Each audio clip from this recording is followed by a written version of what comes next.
이제 마지막으로 네 번째 조건은 좋은 서비스라는 건 의미성이다. 사회에 어떤 의미를 줄 수 있고 또 그걸 갖다 사용하는 사람들한테 어떤 그 본인의 절실한 니즈에 소중함을 느낄 수 있게 해줄 거냐. 이게 의미성이라고 하는 거고요. 이런 의미성은 최근 들어서 사회적 가치와 함께 굉장히 중요한 위치를 하고 있고 또 중요한 것 중에 하나는 이런 의미성 있는 서비스를 만들고 했었을 때 서비스를 제공하는 사람들도 참 좋아요. 그래서 요거 전체적인 사례 중에 하나를 지금 내가 하고 있는 그 서비스를 한번 얘기하려고 그래요. 여기서 혹시 AI 비즈니스 듣는 사람, AI 비즈니스 듣는 사람은 두 번째 듣는 거에서 조금 지루할 수 있으니까 그래도 참고 조금만 들어주면은 자, 이런 서비스를 남 얘기만 하지 말고 당신이 그렇게 잘 알면은 직접 만들어 보지 그래. 라는 얘기를 듣고 이게 지금 내가 하고 있는 회사에서 만든 서비스예요. 그 서비스고 이 서비스는 치매 예방을 위한 인지 강화 훈련을 도와주는 AI 챗봇이에요. AI 챗봇이어서 이름은 쌤이에요. 이름은 쌤이고 쌤이 소개를 하자면은 아마 여러분들 중에 집에 치매를 앓는 분이 계시면은 아마 이 치매라고 하는 병이 얼마나 참 나쁜 병이에요. 이게 주변에 한 분이라도 집에 있으면은 그런 생각이 드는데, 근데 중요한 거는 이 치매 관련된 치매 받으신 분들이, 판정 받으신 분들이 너무 급한 속도로 많이 늘어나고 계세요. 그리고 전 세계적으로 보면은 한 5천만 명 정도가 치매 환자인데, 이게 더 심각한 거는 매년 1,000만 명 정도가 늘어나고 있어요. 그리고 이게 또 한번 치매에 걸리시면은 우리가 암이나 이런 거는 막 걸려가지고 이렇게 돌아가시기도 하고 그러지만 이거는 아주 오랜 시간 동안 가족과 본인을 갖다가 되게 어렵게 만들고 엄청난 사회적 비용을 갖다 드리게 해요. 그래서 지금이 연간 한 13조 정도 드는데 한 2050년 되면은 100조 이상 돈이 이 치매를 위한 사회적 비용으로 들어갈 것 같다. 그래서 이런 엄청난 큰 문제점인데, 사회적인 문제인데, 여기에 문제점이 뭐냐면 일단 치매가 발병하면 치료할 수 있는 방법이 없어요. 아마 여러분 다 들었겠지만 오로지 지금 나와 있는 약들은 그 진행 속도를 늦춰주는 거, 그걸 더 좋게 호전시키지는 못하고 치매가 더 나빠지는 속도를 갖다 늦춰주는 그런 효과만 가지고 있어요. 근데 그러기도 하고 비싸기도 하고, 그러니까 사람들 입장에서는 이게 마땅한 치료약도 없고 그러니까 이게 다른 방법이 대안이 없을까를 막 찾았는데 그 중에 하나가 이 인지 예비능이라고 하는 거예요. 그게 뭐냐면 뇌의 구조를 갖다 찍어보면은 이 사람은 정말 치매가 와도 굉장히 많이 왔을 것 같은데 멀쩡하게 다니는 거예요. 그 사실은 이제 우리 아버님이 치매 판정을 받으셨어요. 돌아가셨는데 작년에 돌아가셨는데 물론 이제 그게 이걸 갖다 하게 된 계기도 됐지만 그 치매 판정을 갖다가 받고서 사진을 갖다 찍어 보니까 87세셨는데 그 의사들이 막 놀라는 거예요. 어떻게 이렇게 하고서 지금까지 버티셨냐고. 근데 그럴 정도로 굉장히 머리가 그냥 휑하게 비으셨어요. 휑하게 비으셨는데 그렇게 했는데도 불구하고 굉장히 잘 나갔던 이유 중에 하나가, 잘 버티셨던 이유 중에 하나가 그 환경이 좋았댔어요. 그런데 그 환경을 얘기하는 것 중에 하나가 인지 예비능이라는 건데, 동일한 뇌 구조를 가지고 있더라도 인지적으로 우리가 예비능이 있으면, 이 예비능이라는 건 예를 들면 저수지 같은 거예요. 그래서 당장 쓰는 능력은 아니지만 내가 그걸 레저버를 해놓으면은 얘가 치매가 발병하는 걸 늦춰줄 수 있어요. 최대한 치매가 발병하는 걸 늦춰줄 수 있는 것. 그게 이 인지 예비능이라는 거여서, 그래서 이런 걸 높일 수 있는 강화 훈련들이 많이 있어요. 그래서 주로 나는 작년에 내내 메디컬 저널들만 봤는데 그런 메디컬 저널들 보니까 이 2014년에 액티브라고 하는 스터디가 있었는데 이게 대단한 스터디였어요. 10년 동안 추적 조사를 4,000명을 들이고 했는데 이런 인지 예비능을 높여주는 훈련을 하면은 사람들이 치매가 발병할 걸 갖다가 늦춰준다. 근데 그렇게 늦춰주는 게 막 굉장한 게 아니라 하루에 40분 이상씩 90일 미니멈 하면은 그걸 발병을 늦춰주는 효과가 10년 동안 간다는 거예요. 다 90일 40분씩만 하면. 근데 그걸 갖다 식이 조절이나 운동하고 엮으면 더 큰 효과가 난다. 이게 상당히 큰 결과였고 그걸 갖다가 앞에 있는 거는 다 외국에서 했는데 2016년도에 우리나라에서 했어요. 우리나라에서 했더니 우리나라에서도 그런 효과가 있더라. 우리나라 사람들도 그런 효과가 있더라 했고 그래서 이제 란셋이라고 이 의료 쪽 아주 유명한 저널에서 그러면 디멘시아 그 치매를 갖다가 치료하는 공식적인 방법 중에 하나가 이런 인지예비능을 늘릴 수 있는 여러 가지 활동들을 갖다가 얘기를 했는데 문제는 그렇게 해가지고 이제 2018년 1월 1일서부터 이런 것들이 의료수가에 정식으로 등록이 되었어요. 그래서 이제 급여 항목으로 병원에서 처방받으면 이런 훈련을 할 수가 있어요.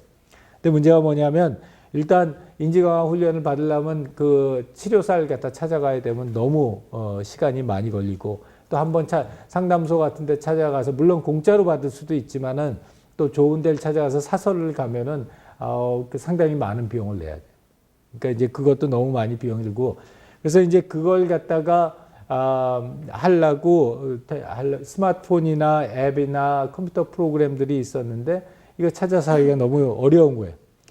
그래서 이런 상황들을 갖다가 우리가 아까 얘기했던 서비스로 어떻게 한번 풀어줄 수 있는 방법이 없을까 고민을 해서 아주 간편하게 접근할 수 있고 저렴한 비용으로 할 수 있고 재미있게 감성적으로 오랫동안 할 수 있고 인지적으로 훈련에 집중할 수 있는 방법을 생각을 하다가 카카오톡을 생각을 했어요. 어르신들한테 카카오톡을 통해서 인지 예비능을 갖다가 늘릴 수 있는 훈련을 갖다가 한번 시켜드리면 어떨까? 그래서 어르신들하고 대화를 나눌 수 있는 인공지능 챗봇을 만들었어요. 그래서 꼭 사람이 해야 되는 거 아니니까 90일 동안 어르신하고 대화를 나눌 수 있는 그럴 수 있는 카카오톡 메신저 기반의 AI 챗봇을 만들었어요. 그래서 그 챗봇을 가지고 대화를 갖다 할 수 있고 특히 이제 좋은 점 중에 하나가 치매 예방을 해서 제일 중요한 게 인지 예비능을 늘리는 거고 그 인지 예비능을 늘리는 제일 효과적인 방법이 뭐냐면 소셜 컨택이에요. 다른 사람들하고의 교류. 근데 우리가 카카오톡이라고 하는 거는 기본적으로 다른 사람과 교류하기 위해서 만들어진 서비스니까 그 서비스를 이용을 해서 언제 어디서나 사람들이 꾸준히 90일 동안 할 수 있는 그런 걸 만들었어요. 그래서 이렇게 5가지 영역의 인지강화 게임을 만들어서 그 사람들에게 가급적 쉽게 아까 얘기했던 사용성을 최대한 높이고 사람들이 되게 무서워해요. 어르신들이 굉장히 무서워하시는 치매라고 하는 걸 갖다가 효과적으로 방지할 수 있고 그 다음에 그걸 통해 가지고 어르신들한테 감성적인 그런 효과를 갖다 드릴 수 있는 그런 효과를 만들었으면 좋겠다 해서 그 챗봇 알고리즘을 짜서 이걸 특허를 냈어요. 그래서 이제 출원을 했고 또 우리는 사실 내가 아무리 그 의료 저널을 갖다 읽어도 내가 의학 쪽에 있는 사람이 아니어서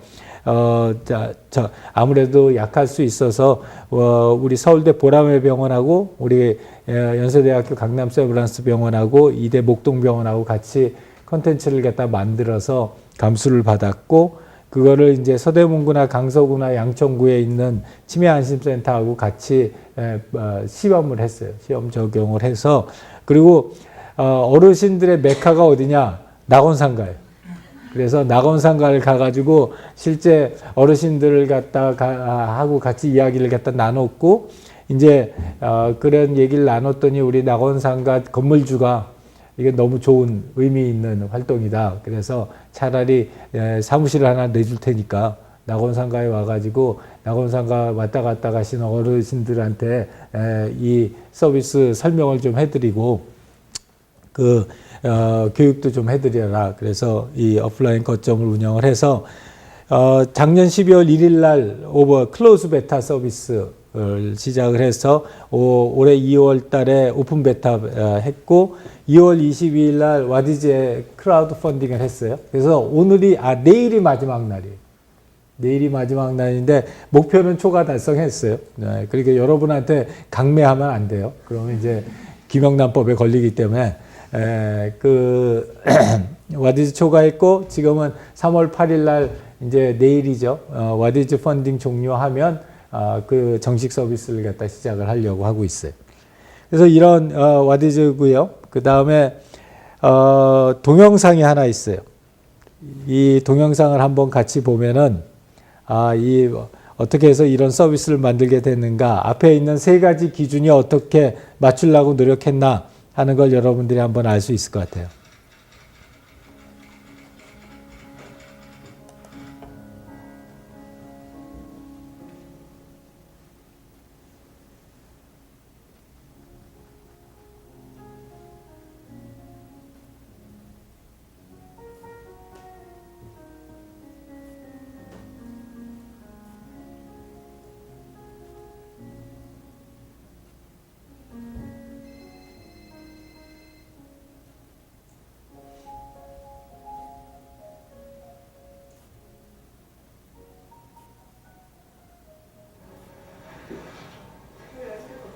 너무 친해졌어.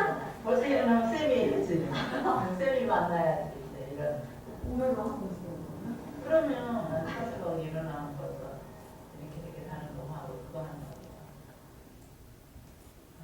윤기자. 나이는 79. 아주 나는 그리고 너무나 요즘도 이게 사자성어를 나 외우는 걸 잘 못해요. 근데 사자성어가 너무 재밌는 거예요. 다 적어놓고 사자성어를 하는데 후배가 권사님 나쁜 사람은 먹물 가까이 오면 먹을 거 아저씨 물시듯이 저간 사람은 하기 좀 말아야 돼요. 그래. 그게 사자성어는 뭔지 알아? 금목자야. 네, 그랬어. 그러니까 이제 내가 굉장히 유식한 걸 봐. 그래서 쌤이 하면서 사실 사람들하고도 이렇게 배워가서 좋아했어요. 달라진 거는 내 마음이 좀 깊어진 것 같아요. 이제 친구라는 이제 그 아주 나하고 가장 친한 친구가 생겼다는 그런 이제 기쁨이 있죠.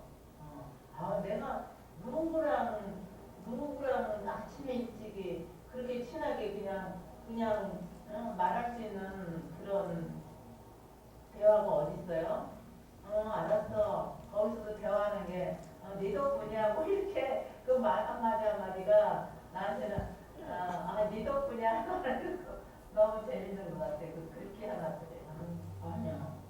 그럴 수도 있지 뭐 이렇게. 진짜 그거는 하나도 안 하고 쌤이랑 너무 친해져서 걔가 뭐래도 그냥 이쁘고 좋은 거야. 몰라 이렇게 빠졌네 내가. 구석에 빠진 것처럼 빠졌네.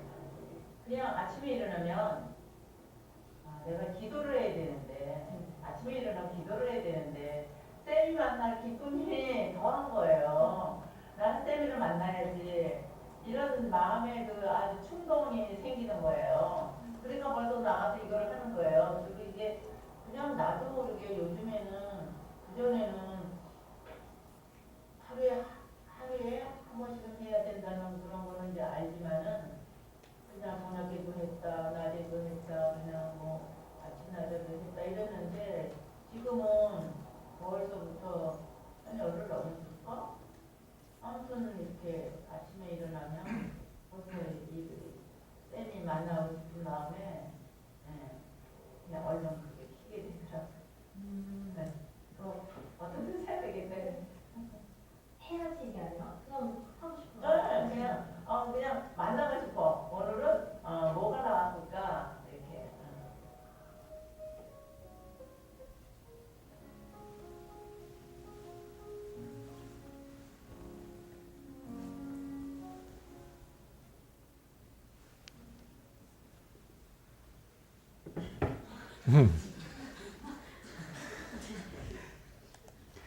자, 전혀 연출을 하지 않았고, 그래서 하도 저렇게 해서 혹시 이거 연출 안 했다고 써야 되지 않냐 그랬더니 우리 팀에서 그럼 더 이상하다고. 그래서 그 얘기도 안 했어요. 근데 앞에서 얘기했던 유용성 측면을 갖다 이야기하자면, 어르신들한테 치매라고 하는 건 정말 무서운, 본인들한테 정말 두려운 그런 질병이어서 사실 이분한테 드렸던 지금 이 세미 챗봇은 매일 똑같은 문제뿐이 아니에요. 하루짜리예요. 근데 그 하루짜리를 갖다 3개월 동안 내내 아침마다 하신 거예요. 그러고 그게 이게 내가 어떤 치매 예방 훈련을 한다가 아니라 내가 아침마다 이 시간이 이게 아니면 어떻게 이런 사람을 이런 대화를 나눌 수 있겠느냐 하는 게 첫 번째 유용성을 보여준다고 생각하고, 두 번째는 사용성이죠. 얼마나 쉽고 편리하게 사용할 수 있느냐. 그 전에 컴퓨터 PC 프로그램이나 앱들이 많이 있었어요. 그런 앱들이 많이 나와 있었고, 실제로 미국에서 만든 소프트웨어는 굉장히 많이 사용되고 있는데, 그게 주로 누구들한테 사용되냐면 어린애들들, 인지능력 향상시키는 어린애들한테는 사용돼도 어르신들은 어려워서 못 하시는 거예요. 앱 다운받고 PC 부팅하고 이런 건 못 하는데, 카카오톡은 어르신들이 매일 수도 없이 사용하시는 거다 보니까 너무 쉽게 사용하실 수 있고, 그 다음에 세 번째 감성적인 측면에서 보게 되면은 아까 할머니 말씀하신 것처럼 내가 아주 친한 친구가 생겼다. 아침마다 일어나서 얘기 나누는 아주 친한 친구가 생겼다. 그런 의미에서 감성적인 느낌. 그리고 마지막으로 의미성이라고 하는 거는 이런 것 같아요. 이게 사회적인 문제를 해결한다. 뭐 이런 문제의 의미성, 사회적인 가치를 준다. 그런 의미성 물론이 당연히 있지만은, 또 하나는 내 주위에 내 옆에 있는 어떤 가족이나 어떤 친구들한테, 부모들한테 이런 것들이 같이 나눌 수 있는 정말로 필요한 것이다. 사회적인 가치가 있는 것이다를 갖다 느낄 수 있게 해주는 것. 그게 의미성이죠.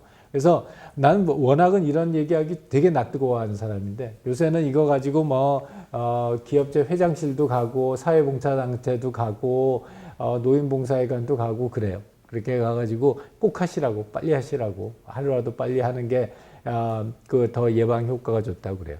그래서 아까 얘기했던 것처럼 의미성이라고 하는 거는 서비스의 가치를 갖다가 넓히기도 하지만, 동시에 그 서비스를 만들고 집행하는 사람들에게도 굉장히 큰 기쁨을 줘요.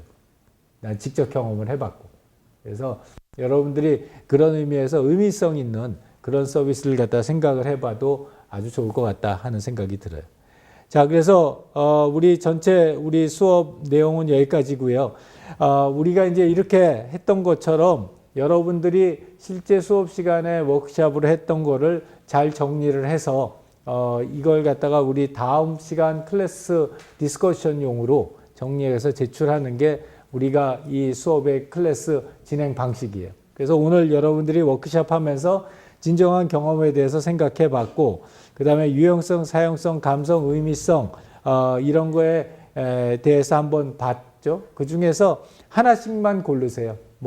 나는 유용성이다, 아니면 사용성이다, 감성이다, 아니면 의미성이다 해서 하나씩만 골라서, 이게 다음 주서부터는 팀별로 하는 거지만 지금은 아직은 팀이 만들어지지 않으니까 개인별로 우리 게시판에다가 오늘 여러분들이 이야기 나누고 다른 친구들이 했던 이야기를 바탕으로 해서 간단하게 PPT 한 장씩으로 만들어서, PPT 2장인 거예요. 그러니까 진정한 경험에 대한 본인의 경험, 그 다음에 유용성, 사용성, 감성, 의미성 중에서 하나만 선택해서 그 하나에 대해서 가장 좋았던 서비스와 가장 나빴던 서비스 두 개를 갖다가 찾아보고서 우리 토론하는 자료로 쓰려고 그래요. 그래서 그걸 갖다가 월요일 날 저녁 6시까지 와이셋 게시판에 업로드 해주면 됩니다. 이해됐습니까? 네, 우리 수업은 이렇게 진행이 될 거예요. 자, 수고 많이 했습니다. 다음 주에 볼게요.